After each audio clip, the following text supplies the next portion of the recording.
শিৱসাগৰ জিলাৰ গৌৰীসাগৰ থানাৰ অন্তৰ্গত নামদাং নগাআলিত পিতৃপুত্ৰ আৰু জোৱাইৰ হাতত গুৰুতৰভাৱে আঘাতপ্ৰাপ্ত লক্ষ্মীনাথ দাস নামৰ এজন বৃদ্ধৰ নামদাং নগাআলিত মঙলবাৰ নিশা লক্ষ্মীনাথ দাসক ৰুটিবেলা টাৱাৰে ৰঘুমণি দাস অৰুণ দাস আৰু লোকেন্দ্ৰ দাসে আক্ৰমণ কৰাৰ ফলত বৃদ্ধগৰাকী গুৰুতৰভাৱে আহত হয়।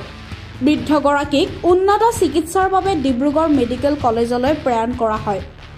গৌৰীসাগৰ আৰক্ষীয়ে বুধবাৰে 3 অভিযুক্তক আটক কৰাৰ পিছত 23-24 নম্বৰ গোচৰ পঞ্জীয়ন কৰি ৰুজু জেল হাজতলৈ প্ৰেৰণ কৰিছে। কেনেকৈ হৈছিলে? কেনেকৈ মানে মোৰ পদূলি সিপাৰে মই আহি পাইছিলোঁ সেই তেনেকুৱাতে বিশ্ব দাসৰ লগত কাজিয়া হৈছিলে। তেওঁ ফাৰ্ষ্ট টাইম মাৰিছিলে, তাৰপিছতহে মই মাৰিছিলোঁ। আৰু আমাৰ দুজনক এনেই বৰ্তমান মিছাতে ফচাই দিছে। আমি ধৰা মেলা কৰি তৰাই দিছোঁ। এতিয়া মোক গতা মাৰি দিছিলে, গতা মাৰি কালিত পৰি এইটো মই এতিয়াও দুখ পোৱাই আছে। এইটো দুখ পাইছিলোঁ। মাৰিলে কোনে? কাজিয়াখন তাৰ লগত। কাজিয়াখন মোৰ লগত হৈছিলে। কি হৈছিলে? মই আপোনাৰ কামৰ পৰা আহি পাইছিলোঁ 9:30মান বজাত।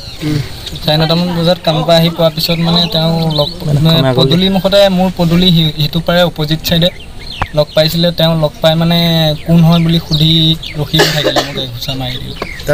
তাৰপিছত দন আৰম্ভ হৈছে। টাৱাখনে কোনে মাৰিলে? টাৱাখনে মই মাৰিছোঁ। কেলে? দা লৈ আহিছিলে বাপেকে কাটিবলৈ, সেয়া লাগি আছে ইয়াত। তুমি ইমান জ্যেষ্ঠ মানুহজনক টাৱাখন যে মূৰত মাৰি তেওঁতো অৱস্থা এতিয়া সংকটজনক, ডিব্ৰুগড় মেডিকেলত আছে। তোমাৰ কাৰণে হৈছে ইমান ডাঙৰ মানুহজনক মাৰি দিলা, পিতৃতুল্য মানুহজনক। কোন হয় তোমাৰ সেইজন? সেই ব্যক্তিজন যিজনক মাৰিলা তুমি, তেওঁ কোন হয়? কোনো নহয়। তেওঁ কোন? তোমাৰ কোনো নহয়। কিয় কাজিয়া লাগিছিলে? কাজিয়া লগাৰ কাৰণটো সেইটোৱে। হ'ব দেই।